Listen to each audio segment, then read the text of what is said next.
มาซีเนาะเป็นรสชาติแนวใด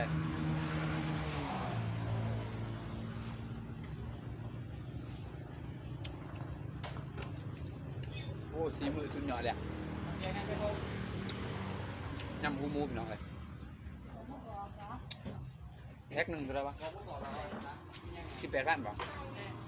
แพ็คหนึ่ง18,000พี่น้องไปขายอยู่ตลาดแรกจังหน่อยนั่งซื้อ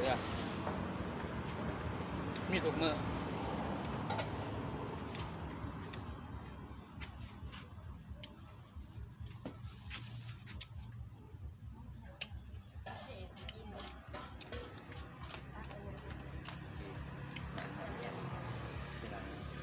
โอ้ใส่หมดจานเลย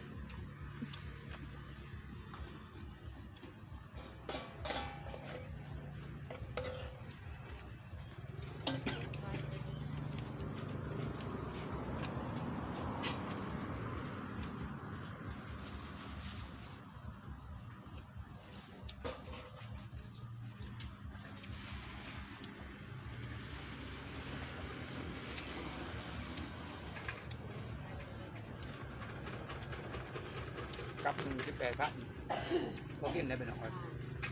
เป็นไม่ไหม้หรอกกำลังจะเอาไปขาย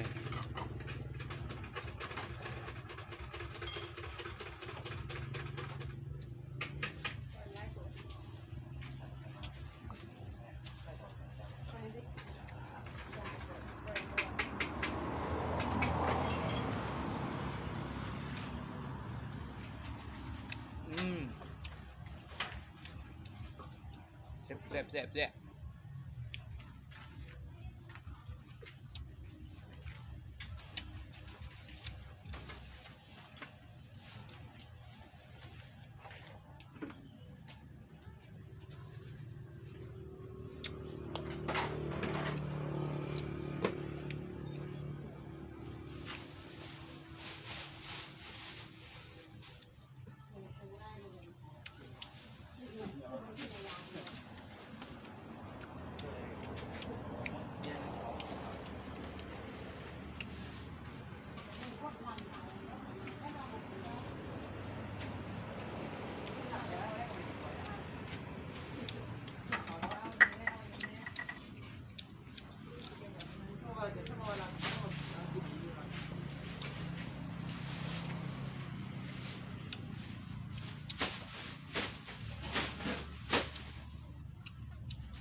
ต้องกินดีอย่างแม่นี่สีป้าเหรอ ปีกไก่นี่กระพอเก่งไก่ปีกไก่ แม่ก็เก่งไม่เลยปากแต่เราเลย ใช่ไหมแต่ถ้าเอายาเนี่ยตัวนึงเบิดตัวน้อยเขาเป็นไงว่า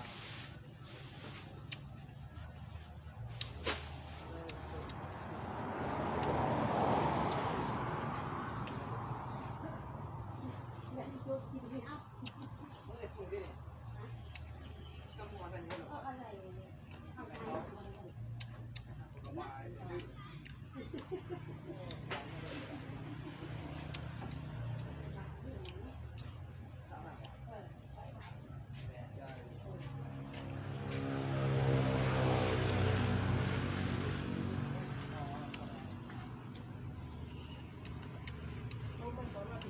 ่ะ โอ้ขอมาปีแล้ว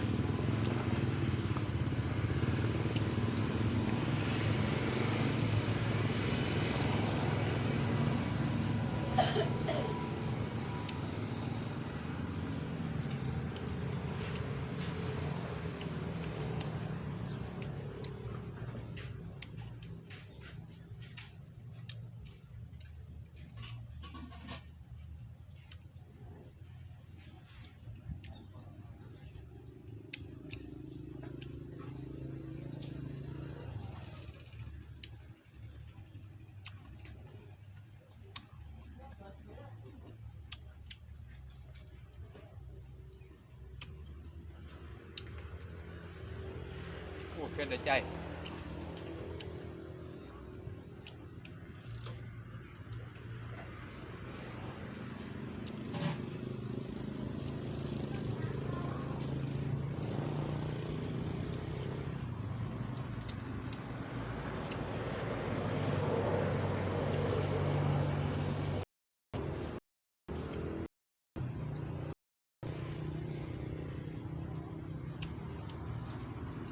โอ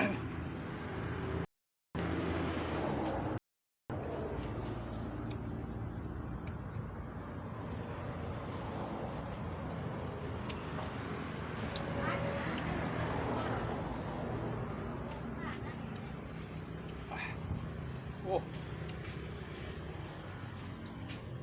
หอยากแดนที่เนี่ย